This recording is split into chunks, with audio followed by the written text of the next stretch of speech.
Well, good evening. I'm Bob Graves, and they call me the Unconventional Pastor. It's good to be back with you. I'm hoping that you can send me in some of your comments and questions. They are always a very vital part of the show. Mostly because you see, part of the reason that I'm actually here and talking to people is because this is really about you, and I'm just a person who has some ideas that people might find useful and or not. And so the best way to find out if they are is for you to send in your comments and questions.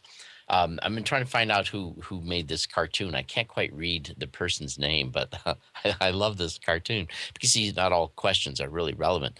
There's a fellow sitting on a bed in this cartoon, and he looks quite disheveled. He's not doing so well, but he's on the phone. He's talking to his pastor, and he's saying, My wife just left me. I lost my job. I need surgery. My spirits have hit bottom.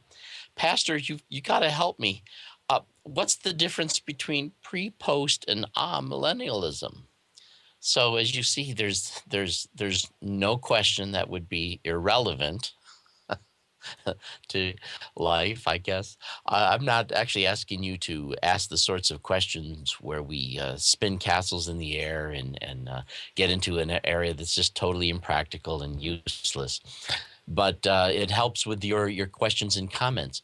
Now, tonight, it is my intention to continue talking about some of the things that I've written up that are part of the things that I believe. And I think that as I get back into this, it's important for me to reiterate a couple of things. One is, first of all, when I share with people what it is I think and what I'm believing, I'm just trying to contribute to the conversation.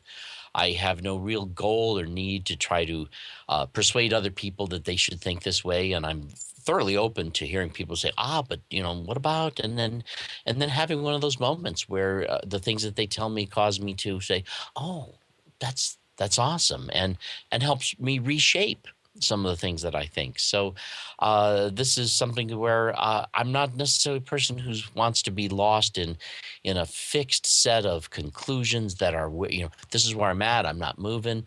The things that I believe are things that I'm not even really interested in defending. It's just that, as the universe shakes and the things that seem to settle, this is what I'm seeing. And it's really just in a sense, a personal sense of the coherence of it all. And there's a sense in which if I want to model anything for you, if there's things that are useful in what I'm thinking, that's wonderful. But also just the fact that one is seeking to entertain and consider the notions, the meaning, the truths. That in and of itself is, for some people, a very worthwhile thing. But at the same time, I'm finding myself uh, often caught in this conundrum of looking for meaning because we desire it, but also recognizing that meaning can't become something we look for because we just don't know how we're going to deal without it. There needs to be, I believe, a certain level of satisfaction in things as they are, perhaps misunderstood and up in the air, and that's perfectly fine. And in fact, that's a part of the things that I've actually incorporated into the things that I've stated I believe. Now, what I'm doing is I'm taking people have been asking me for a long time to come up with a statement of faith, and I really didn't want to do that. I didn't like the idea, but finally I had to admit that there are some ways in which what I think has somewhat stabilized, although I'm not necessarily interested in never allowing that to change in any manner. So I did finally come up with a statement of faith because I thought it would help people to understand where I'm coming from and what I'm thinking, and sometimes also help to explain some things and not have to always answer some questions that people might be able to find an answer to later. So, anyhow, that helps us to understand why it is that they would call me the unconventional pastor. And the last thing I'll say, which I realize I'm repeating, but you never know who's watching this for the first time. Although they call me unconventional, I'm not really trying to be unconventional. I'm just trying to be honest. And if that takes me down a path that isn't necessarily the path of tradition, then hey, that's the way it is. And if it takes me down a path that is similar to certain traditions, then hey, fine, that's the way that it is. At least for now. Anyhow, where I was talking about last time that I was discussing this with you, I was talking about how we as human beings are very vulnerable and dependent creatures. This is sometimes, for some of us, a very uncomfortable thing to admit. We're not really entirely self-sufficient in any manner. We are vulnerable as human beings. We first of all, we know we're not going to live here forever.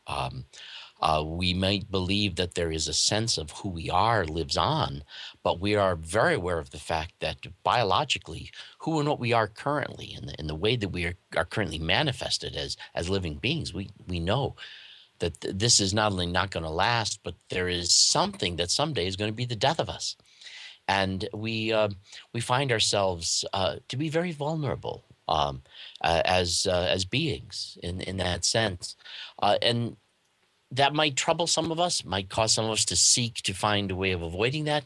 Others of us might find a way of embracing it as an unknown. So we don't even know if this is, from a pure knowledgeable standpoint, we don't know if this is the end. That's all there is.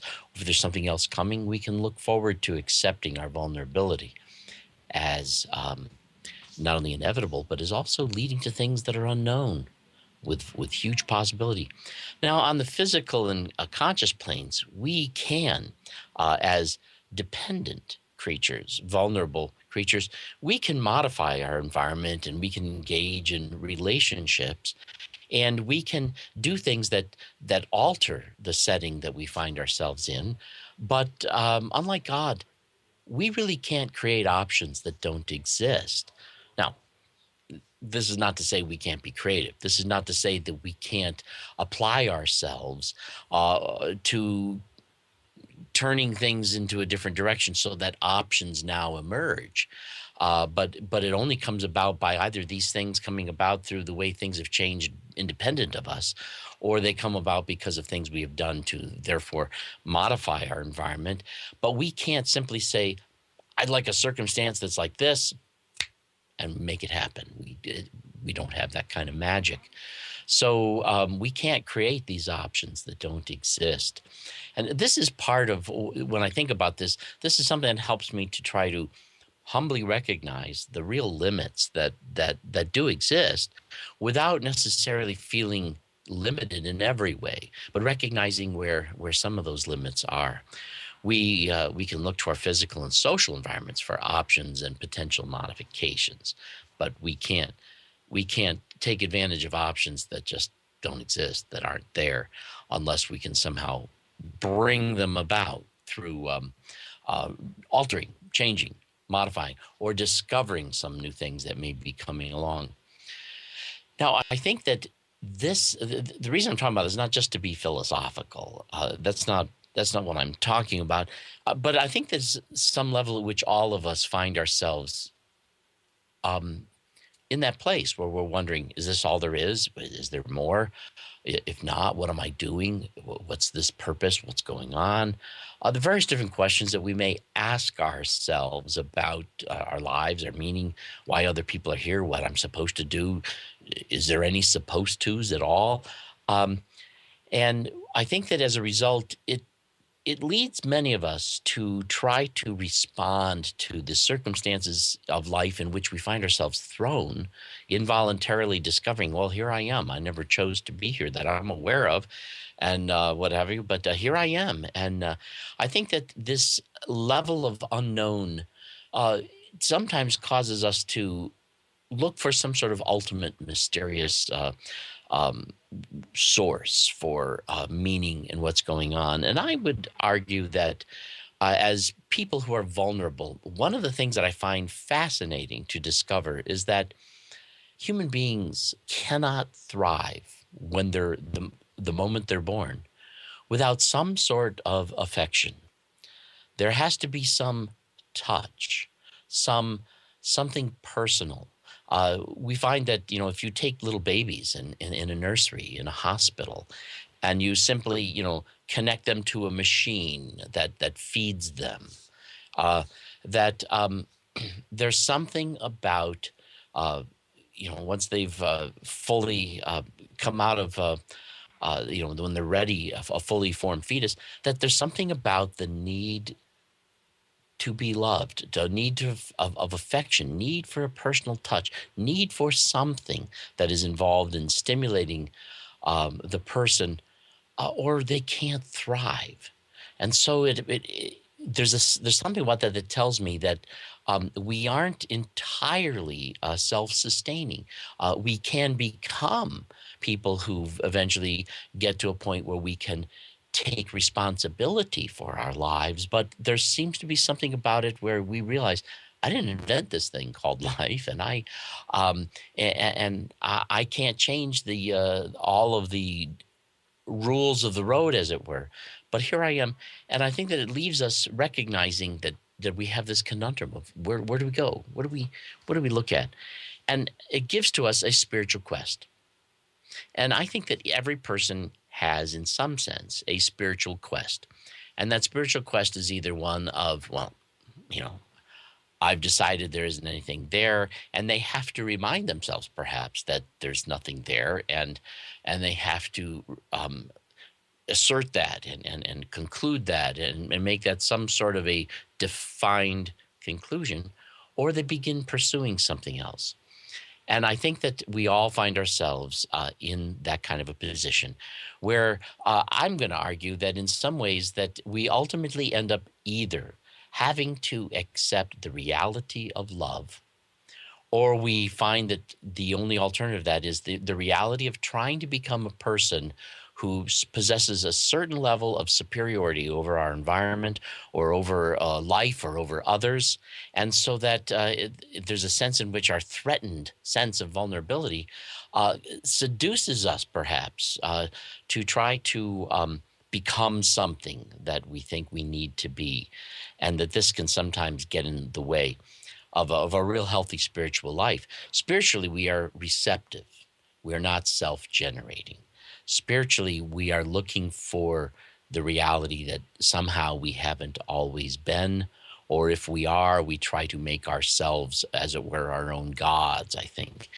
But anyhow, how do we know we've attained to a spiritual healthiness? And this is one of the things I think is very important. I think we can be spiritually healthy without necessarily having a lot of real answers or a lot of real theology. But I think that there's a sense in which we can pursue spirituality and pursue questions about God, pursue questions about life in a spiritual way when we are spiritually healthy. How would we know that we're spiritually healthy? Well, I don't really know the answer, but I do have some ideas that at least appeal to me that make sense. And I feel that in one way, we can really know that we are spiritually healthy when we no longer feel a need to prove ourselves, no longer feel a need to prove who we are to ourselves, where we're comfortable with who we are. We can simply rely on being ourselves in this quest of living life and discovering what our responsibilities might be and living up to them. Life is no longer, when you're spiritually healthy, about trying to prove that I am who I am to myself. There's also a sense where I think that when we are spiritually healthy, we discover that life is no longer about any need to prove who I am to anybody else. I can simply, be myself, allow others to be who they are, and we can accept others for who they are, and then through that we can accept the fact that we need to negotiate our place in the world. We're not all going to end up in the same kind of a vocation. We're not all going to end up with the same ideas, opinions. We're not all going to end up with the same wealth, or the same health, the same whatever. We're going to find ourselves in very unique situations. Some of them caused by the environment around us, the environment around us, and some of it caused by our own decisions. Some of those in ways in which we fully properly anticipated, and others which we had no clue what to think or what the outcomes would be of some of the choices we've made. But we can attain to a certain level, I think, of spiritual health when I no longer feel this need to prove to anybody who I am. I can simply be who I am, and even discover what that is. There's a sense in which not only do I not need to prove who I am, I don't even really need to know who I am. I can simply be in the process of discovering pieces of that as time goes on, trusting that, well, whoever it is that I am, that's going to be just fine. That's going to be just okay. And that's going to be a very workable option for me. The last thing that I'd say in our quest to be spiritual, how do we know that we have a certain spiritual health? I think it's when we no longer feel the need to become something that we're supposed to be. Don't have a need to become. There may be things we can become. We can become, say, more educated. We can become more productive. We can become more organized. Maybe we can do better at our jobs or whatever. I mean, and not to say that there aren't ways in which we can head on out towards planned attempts to develop our abilities and our skills and et cetera, et cetera. But that's something we do simply because it's the opportunity and the option to do it. I think there's a certain spiritual health when I no longer feel the need, but in here it's more the focus of to become. I'm already who I am, and that's already acceptable. That's already good enough. And who I am today is good enough for today. Who I will be tomorrow, we'll worry about that tomorrow, and we will trust that today will bring me that processing of whatever needs to go on, so that when tomorrow comes, we'll be great and well suited to that too. I think that therefore a healthy spirituality settles into a comfort level, comfort zone of not feeling any need to become someone that I am not yet. We accept our flaws. We accept our strengths. We accept our shortcomings. We accept our weaknesses. We even accept our immaturities and the ways in which we fail, as well as the ways in which we succeed. And somehow it becomes perfectly acceptable that until tomorrow comes, I will be who I am today. And then when tomorrow gets here, I'll be that person. I think that part of this comes from my view that I really believe that human beings are one of the loveliest aspects of God's creation. When God created human beings, he breathed into them the breath of his life. At least this is how we read it. This is how it's told to us. And humanity now bears this indelible image at its deepest core. Those of us who are people of faith in a loving God, who would identify ourselves as Christians, have latched on to this idea that there's somehow there's this kinship. There's this connection between our Creator, between our God and ourselves. We sense that there's something of similitude here, that that somehow we are derived from who it is that God basically is, even if we don't know how to define that or what areas or domains that there's something mysterious about who we are as entities, as people that derives from God, that we're like him, that there's something about us that has always been like him, and that is the very core of ourselves that somehow is part of what's growing and emerging through all of the experiences we're going through. We've been created consciously, and it makes us capable of a wide array of aptitudes, emotions, desires, and awareness, and we have no idea where the limits are with where that can take us. But we're also created spiritually, and allows us to draw, I believe, our ultimate character from God. Now, I've said in the past that I believe that God is primarily identified by his character, not by his what we might consider attributes. People think of God sometimes as all-knowing, all-powerful, all those omnis. And what we do is we end up creating this God who is some sort of a superpower. you know, I I don't think that's a good way to think about God. Not to say that, not to deny any aspect of his power or his knowledge, but I think that when we do that, when we try to look at God somehow to describe him, by doing some sort of a dissection of his anatomy, as it were, that we turn him into some sort of antiseptic, impersonal being. If God, for example, the idea of God's omniscience. If we think of God as omniscient, then he knows everything about you. And the reason why he knows everything about you is because, well, that's what omniscient gods do. They just know everything. And so, of course, God knows everything about you. But I find that to be radically impersonal. How about this?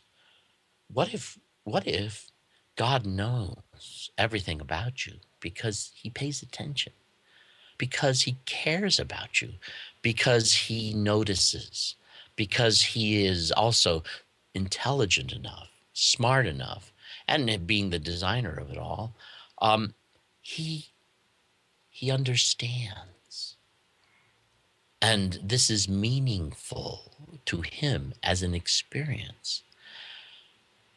And in that sense, if you can rest in the idea that God knows you that way, to me, that's far more relational. And that other theological stuff, I find it not only dehumanizing, depersonalizing, I think it helps to create a religion, as it were, that is very irrelevant to life. So that I think it's important that we look to God as being primarily defined by his character. And I've said that many times, and his character is love. And yet, I also want to say that I don't think that God is worried about his character. I don't think he's focused on his character. I don't think he's focused on his integrity. I think God loves, and love finds that consistency of self in love that we would describe as character. That the integrity is really the outpouring of a love that is an excellent love, a love that really values his people, his children. And that this character is in some ways a manifestation of love. The integrity is a manifestation of this love, and that God, although I would define him more by his character, that's more kind of describing him behavioristically. If I was to, define him in his essence, perhaps that I can't do, except that it seems to be that love is the root of all of this. And here we are, people who derive who and what we are from this God, because we ourselves, in and of ourselves, we realize we're vulnerable, and life saddles us with the task of sustaining ourselves physically and mentally and spiritually. And we need to do this in balance, but we can do this before God without the need to prove anything. We're just doing this. We're just here. We're simply being. Now, selfishness and the quest to be superior to others is the opposite of love. And I think that this comes from our insecurities. And by the way, it's not surprising that we would have some insecurities given our vulnerabilities. We don't know what's going to become of us, in a sense, and we're concerned about that. And perhaps there's a great deal of legitimate reason to wonder about that. But it can lead us to selfishness or a satisfaction in resting in the God of love, abiding in that love. And selfishness, I therefore say, is this quest to be superior to others, and is the opposite of love.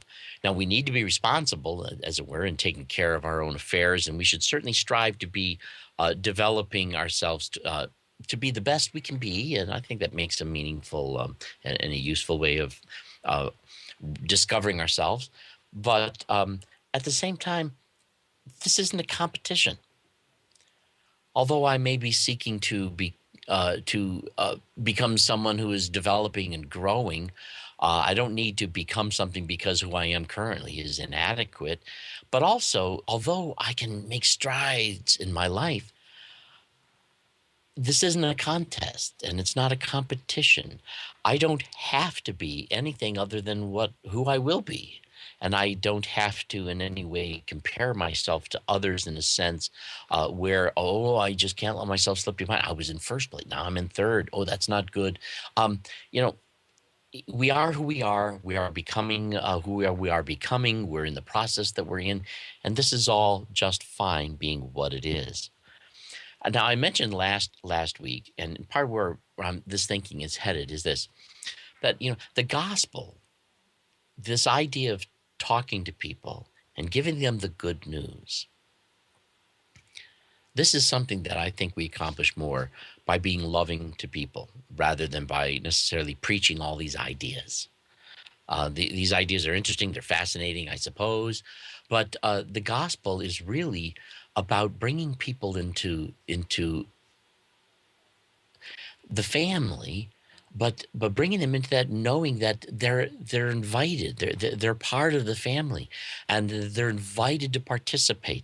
They have the right to participate.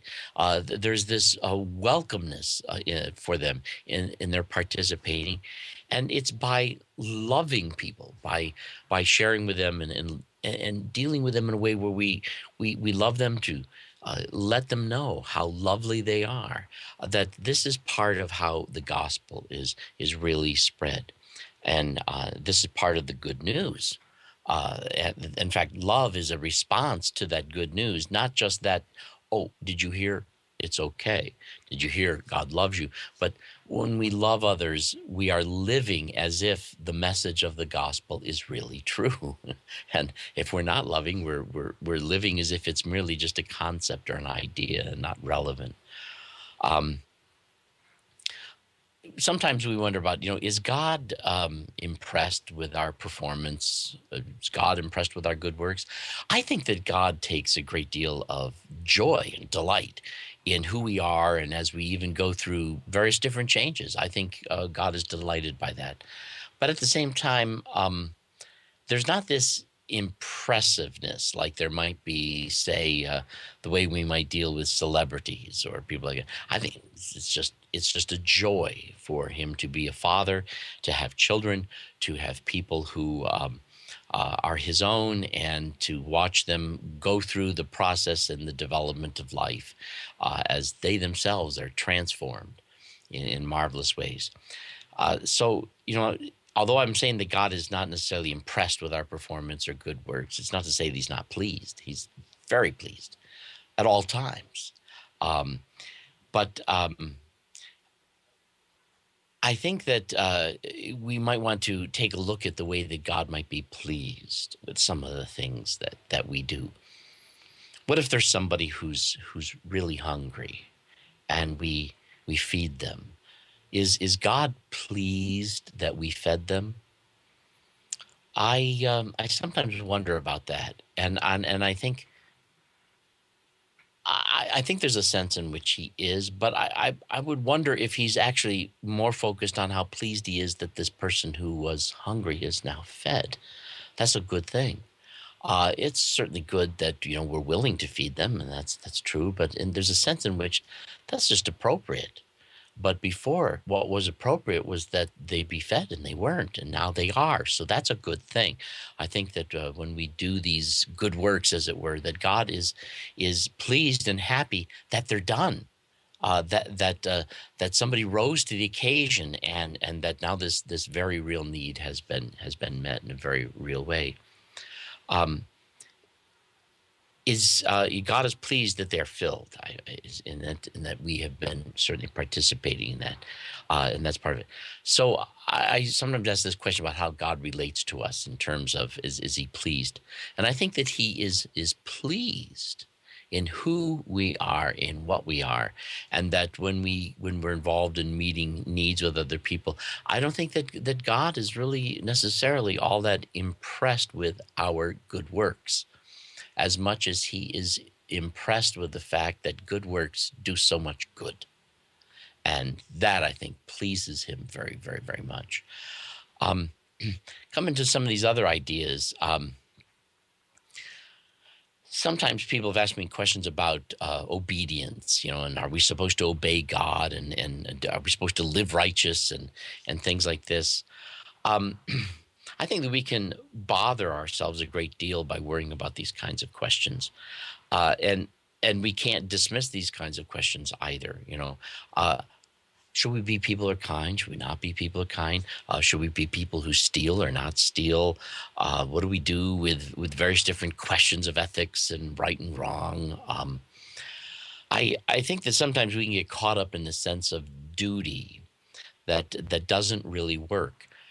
And in some ways, we can become so discouraged with it that we end up getting to a lifestyle that doesn't care about other people, because it's just impossible to do. But I think that, in a sense, that Christian obedience, the faithfulness, the obedience that's spoken of in the text of the Bible, is in some ways really just an analogy. It's not really a form of obedience. For us, obedience involves abiding in the ever-present love of God. And that for us to simply live loved is what nurtures our own character. It's what motivates us to interact with others in accordance to what love would do, what in accordance to what love would see. And we get ourselves so busy doing that we're not really worried about things such as, well, is it right to do this or is it wrong to do that? And not only that, but if we find that there are things that we're doing that we really shouldn't be doing, I don't know that it helps us that much to say, okay, well, stop that. Now, certainly if that's all it takes, then definitely that's what you should do. But I really get the impression that part of this message of the gospel that comes from Jesus has to do with recognizing how love is central. Love is central to what it is we are doing, what it is, how it is we are developing, and that obedience and faith really has more to do with discovering that we are loved, and that in being loved, that there's a real reason why we're loved, we're lovely, and that there's a real reason why we should love others, because they are lovely, and we've opened our eyes to this as we grow to this, and we simply respond to it. We're not necessarily trying to be faithful. We're not necessarily even trying to obey. Those are just words we use to kind of draw a similarity to what it is that we do compared to how we might understand life compared to some sort of legalistic approach of, say, the Ten Commandments, the laws. Another question that I get asked about, and this might strike some people as strange, is people ask me what my views are on prayer. And this is a real tough subject because, first of all, I don't picture that God is somebody who is, holding on to the wallet of blessings, as it were, and where we have to go to him and, Dad, can I have $10?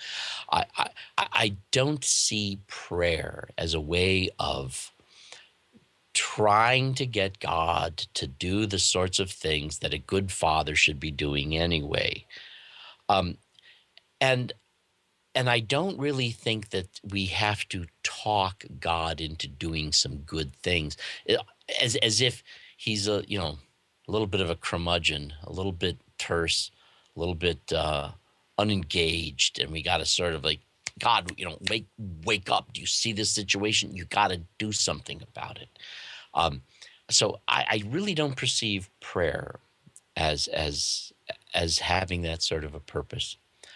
That doesn't mean that I don't think we should pray or even pray about things, or that we shouldn't pray for people to be healed.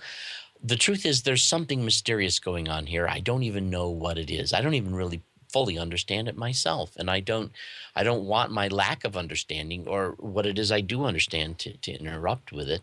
But I find that many times by talking to God about situations that I pray about, people who are ill, people who are going through suffering, people who have needs. As I pray about these things, it helps me personally, actually, even to focus on them, and to focus on them in a time when I'm doing this, conscious of the fact that I do this in a active conversation with God. And many times I find that by doing that, it actually helps me to realize what it is I need to do to be the answer to my prayer, or looking for the options that might show up. So there's a sense in that prayer offers me an opportunity to focus on a particular issue that might need attention, so that having focused upon it, I've given it some thought. I've talked to God. I've shared with him how I'm thinking about it, how I'm feeling about it. I've wondered where he's at with it. And now, having spent that time in that focus, along comes an opportunity. And now, now that I'm sort of primed and ready to go, in a way that that opportunity is not as likely to pass me by unnoticed, if I'm able to pray about it in that way. That can be, so in a sense, I see the very usefulness in prayer. There's also a possibility that sometimes when we feel moved to pray for something, I don't know, maybe it's possible that the Holy Spirit is somehow sharing with us what God is about ready to do, and we're just participating in the desire that it be done. I don't know. I do know this, that it seems to me that we do a great deal of praying for things that don't happen. And I think we need to be honest about that. And to me, that makes prayer something other than what we may have been talking about it as. And yet at the same time, I personally find it very meaningful to kind of chit chat, to just talk it out with God, to talk to him about things. But I don't perceive um, prayer as something where I'm going to finally twist God's arm and get him to do some things that we really need him to do, because he's the only one who can do it, and he won't do it if we don't ask. And there's perhaps a way in which I remember reading something that Charles Finney said once. I thought, no, that makes a little bit of sense to me.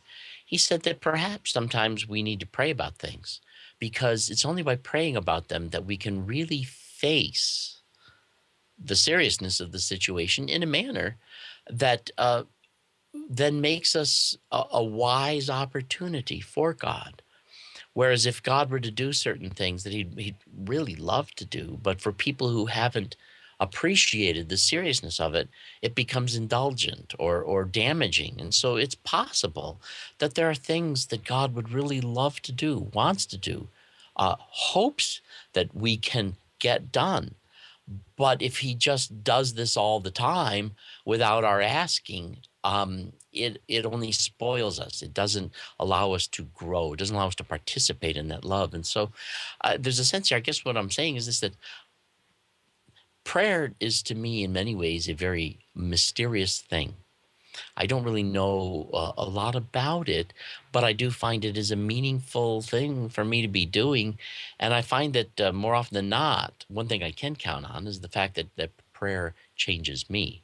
But I just don't see how in any way it involves trying to strong arm God into some sort of thing that he otherwise wouldn't be willing to do. Now, the last thing that I want to say about some of these notions of healthy spirituality is that being spiritual is not a matter of how deeply connected we feel we are to God.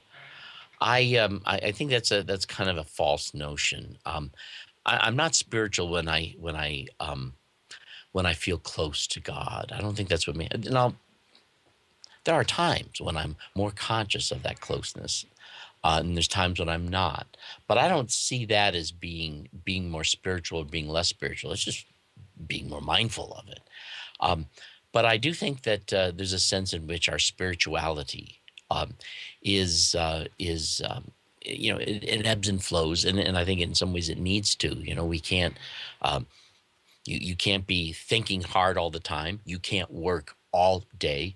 You can't. There's many things that you need to do in balance. You have a number of responsibilities in your life, and you have to keep a balance.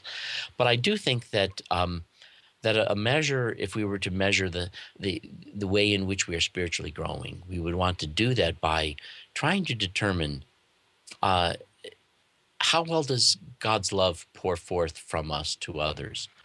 Are we are we becoming people who, when others know us, when they interact with us, do they realize there really is something called love? That love really is a part of what works in life. Now, by that I don't mean that they think that we're perfect at it either. None of us are, and being perfect at it isn't the point. Um, when you love the lovely, you're in a sense celebrating their loveliness. You're honoring that loveliness. You're admiring that loveliness. You're enjoying that loveliness, and you are conscious of that loveliness. And that doesn't necessarily mean that you understand what to do about it all the time. But the more you're mindful of it, the more the what you can do about it is going to become an idea that's likely to cross your mind. And we can grow and improve in the way we do that. And I think that in a sense we if we I don't want to use the word strive, but I do want to think in a sense that we do grow. We become more Christ-like in a day-by-day fashion.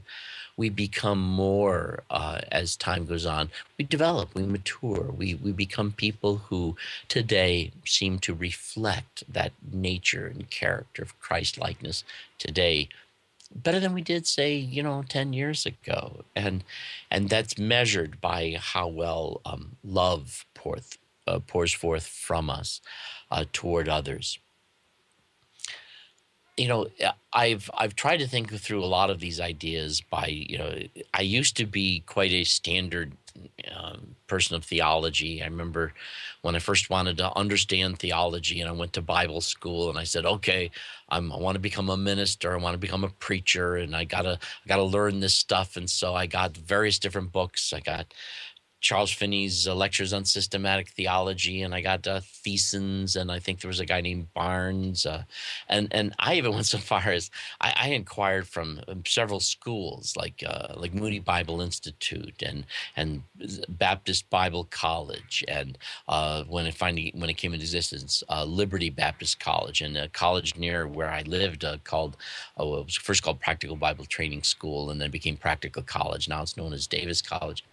I went to a lot of these schools, or wrote to them, or inquired, and I tried to find what theology books are you using, and I would buy these books, and I would get them, and I'd go down to the Christian bookstore and find what other theology books seemed to be acceptable, and I would study these ideas, and at first I think I became somewhat of a Calvinist, and as I'm enjoying the game of entertaining these intellectual notions and concepts. But I got to be honest with you that there came a day when it just felt so fake, when it just wasn't working, when it seemed like I'm really doing nothing but preparing to have an argument. And the day came when I realized that my theology was more about feeling that I had a handle on understanding things, the things of God. And I realized that this was part of my own superiority, my own response to the vulnerability of life. And I felt that this was why it was meaningless to me. And I think that there's a sense in which this is what Paul was talking about when he considered it all dung for the excellency of knowing Christ. When Paul, in the story that we read, where he meets Christ on the road to Damascus, here's Paul, a person who apparently was very involved in murder, very involved in just oppressing people who were followers of Christ. And he meets Jesus on the road. And instead of meeting Jesus on the road and discovering that, okay, now, Paul, you're going to get what's yours, he finds himself embraced, called, loved. Jesus didn't say, when you read those accounts, Jesus didn't say, "So, Paul, what have you been doing?" Now, he certainly mentions to him that, life ain't going easy for you right now. It's not working the way you thought it should. This is getting difficult for you. Do you realize this? But at the same time, there's none of this condemnation. That's not. And Paul discovers that all of the things that he had been doing to try to destroy the gospel and the message of Christ were for Jesus. This is incredible. A non-issue. Now, not to say that it's okay, Paul, you go ahead, you continue killing Christians. That's fine. It's not to say that. Paul experienced this embrace, this call to come home. The fact that it was more important to Jesus to have a relationship with Paul than to have a bone to pick with him. And I think that, in looking at that, it got to the point for myself where I realized my theology doesn't have anything to do with that. And so I had to abandon it. I had to rethink it through. Now, true, it gets a little heady, it gets a little intellectual, and I try to define the differences between this and that. And I suppose in some ways I find that useful. But the theology that I wanted to develop had to be one that was more personal, more relational, more that had to do with a familiarity with the presence of God than it had to do with an accurate understanding. As if, you talk to a surgeon and he's going to do, I had a surgeon once had to remove part of the upper lobe of my lung. Now, I certainly hope that surgeon was somebody who understood anatomy, knew exactly how to separate my ribs on the side, and he went through my underarm to get to well, I won't go into all the details. That might be a little icky, but nonetheless, I certainly hope that this MD, the surgeon, who was a thoracic surgeon, knew a great deal about my body and my anatomy and the problems, and could identify a lung when he saw it, when he gets in there and cuts stuff out. But I don't see that was the calling of a pastor, to be somehow the person who understands, say, the anatomy of God, but rather a person who pursues a theology that has more to do with pursuing familiarity with the person, the presence, the love of God, and in a way where people can feel invited into the family, rather than something that had anything to do with trying to determine all of the truths or the non-truths and things like that. We weren't necessarily having to worry about that. That's not the point. And so this is in some sense how a lot of these unconventional ideas came about. I'm looking for a way of approaching these issues where I needed, as a person who had some brains, I needed to have an answer for the questions that were there, but I also had to find a way of dismissing the questions to things that were not important in terms of whether or not there was this relationship. Anyhow, you guys have been kind of quiet tonight. I expected to maybe see a few more questions and comments, and so I've sort of rambled a little bit here in a way that I think it's so much better when I can get some of your comments. So I hope that in the future you'll even suggest that I take a turn and go into a different direction that you think would be far more useful. And I also didn't get a chance to talk tonight about the coming zombie apocalypse. I was hoping to talk a little bit about that. Actually, I was watching Rhonda and Monica talk about that earlier, and then I got interrupted by a phone call, so I couldn't watch more of that. But you have to watch this network to understand these private jokes. Anyhow, if you have any questions about some of the ideas that I have expressed, and ideas that you'd like me to talk about or expand on, or issues that you think you have a comment to make that would be something you think would be interesting and enlightening, let me know, and we'll talk about that too. in the meantime, we're going to say good night for now. And I'm hoping that although I'll be here next Wednesday, what I was planning on doing next Wednesday is something that we've decided to actually put off for another week. So I'm going to come up with something perhaps more Halloween appropriate for this coming Wednesday. And next Wednesday, I'm going to actually have a guest on my show. That'll be Dr. Michael Jones, and we're going to talk about a few ideas that I think will be exciting. And I hope to see you then. So we'll see you this Wednesday and again next week. You take care. I'm Bob Greaves.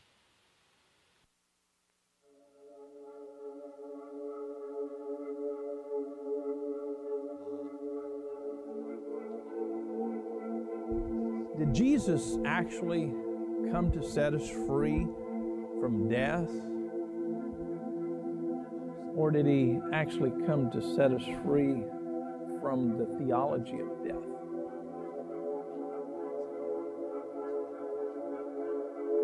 A lot of preachers today are standing behind the pulpit. 2,000 years ago, Jesus Christ came and he jerked us away from death in the grave, and now we stand victorious because of what Christ did 2,000 years ago. Can you say amen? I guess the question that I'm wrestling with is, did God ever lose control of those he created? Did Jesus come along 2,000 years ago because God lost us? See, that's a